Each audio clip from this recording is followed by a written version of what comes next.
Hello, I'm Tim Wilcox with BBC World News. Our top stories. Confusion and anger around the world. Protests at home after Donald Trump's ruling to restrict immigration. This is probably the most incompetent, ineffective, unconsciously provocative and dangerous action of any government I've ever seen. Federal court has ruled against immediate deportations, but President Trump says the ban is working out very nicely. World leaders, including Angela Merkel, have condemned the move. The two men who want to lead France's Socialist Party into the presidential election face each other in a runoff vote. And a sweet moment for Roger Federer. He wins an epic 5-set match to claim his 18th Grand Slam at the Australian Open.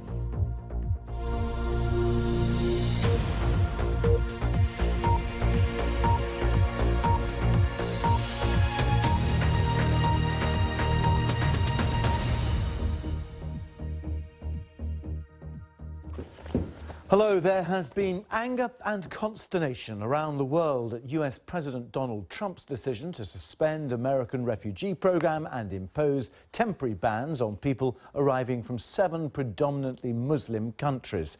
At home, the administration has downplayed a court ruling which temporarily rules out deporting people who have already arrived. It said it only applied to a small number of people. But international condemnation of Mr. Trump's executive order includes that of the German Chancellor Angela Merkel. She said the fight against terrorism didn't justify putting people from specific backgrounds or faiths under general suspicion. The Mayor of London, Sadiq Khan, has called the ban on refugees and immigrants from certain countries shameful and cruel. It's not all criticism, though. The right-wing populist Dutch politician Geert Wilders tweeted, "No more immigration from any Islamic country is exactly what we need." Back in the United States, the US Senate Majority Leader, Republican Mitch McConnell, urged caution in the implementation of the president's order, saying some of the best sources in the war against Islamist terror groups were Muslims. Earlier, the governor of Washington State, the Democratic governor, Jay Inslee, had this to say about the impact at SeaTac Airport in Seattle. This is probably the most incompetent, ineffective, unconsciously provocative and dangerous action of any government I've ever seen.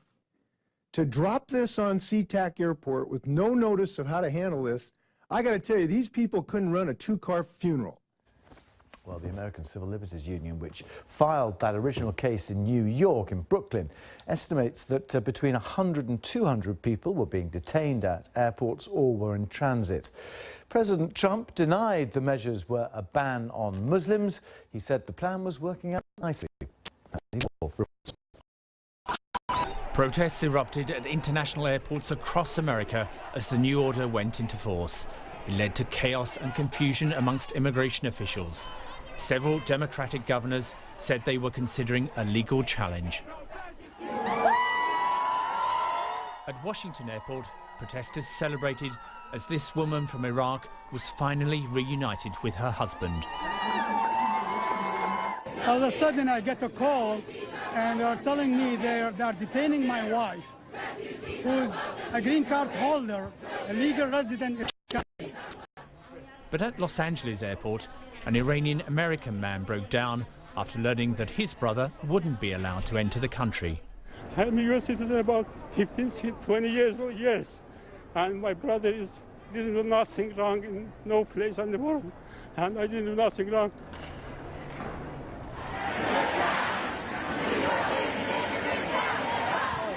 Stories like that sparked another protest, this time outside a courtroom in New York, where a judge ruled there should be a halt to deportations. President Trump enacts laws or executive orders that are unconstitutional and illegal. The courts are there to defend everyone's rights. He's had a flight from Norwegian Airlines. But even after that ruling, the detentions continued, despite the intervention of elected representatives. There's a situation where you have somebody who's been granted citizenship, she's here with her baby, and she's being detained, and you can't even have members of Congress get to her. And Syria. Officials from Homeland Security said the court ruling only affects a few hundred people in transit. They emphasised it doesn't overturn the executive order which President Trump signed yesterday.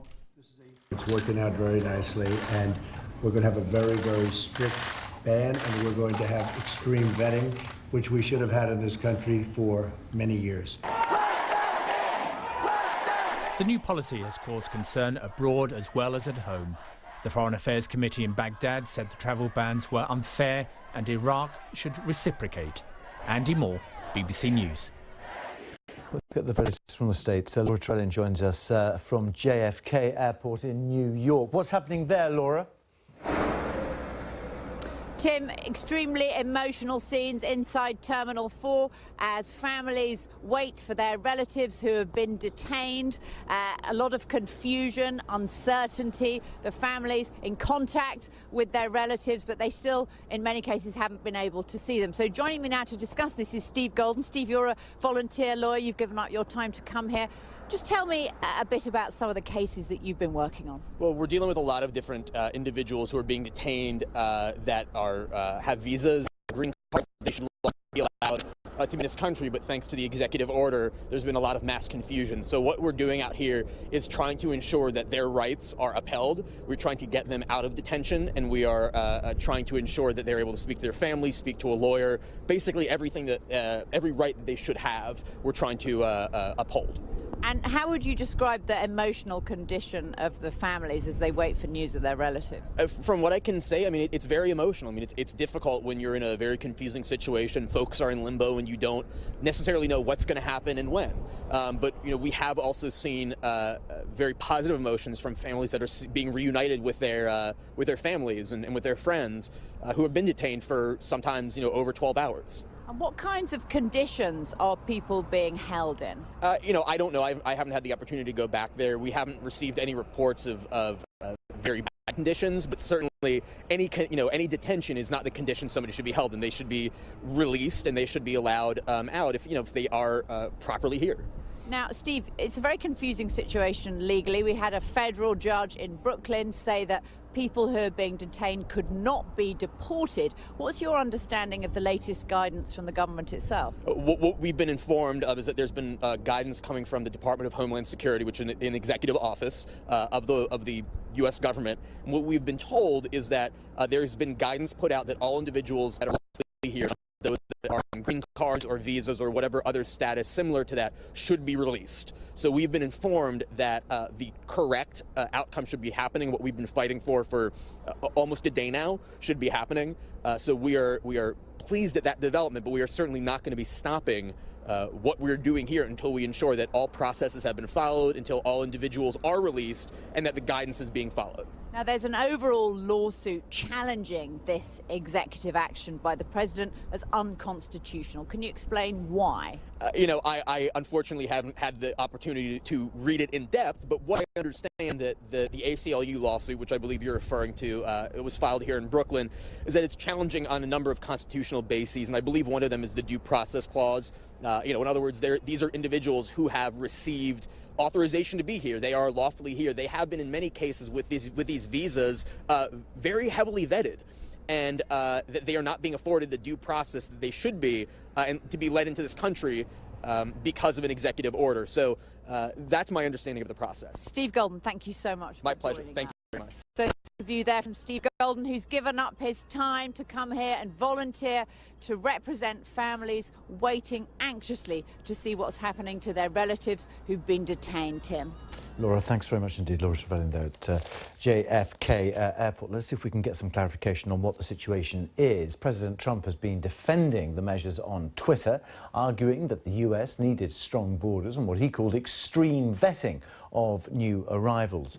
Well, speaking on NBC Television's Meet the Press programme, the president's chief of staff, Reince Priebus, defended the executive order, claiming it didn't cause chaos at airports across the country. I think it's one of these things that, and if you ask a lot of people at the Customs and Border Patrol, would just tell you got to rip off the Band-Aid and you have to move forward. And so, you know, it wasn't chaos. I mean, the fact of the matter is 325,000 people from foreign countries came into the United States yesterday, and 109 people were detained for further questioning. Most of those people were moved out. We've got a couple dozen more that remain, and I would suspect as long as they're not awful people, that they will move through before another half a day today. And perhaps some of these people should be detained further. And if they're folks that shouldn't be in this country, they're going to be detained. And so apologize for nothing here. President Trump's Chief of Staff. Let's speak to Gary O'Donoghue, who joins us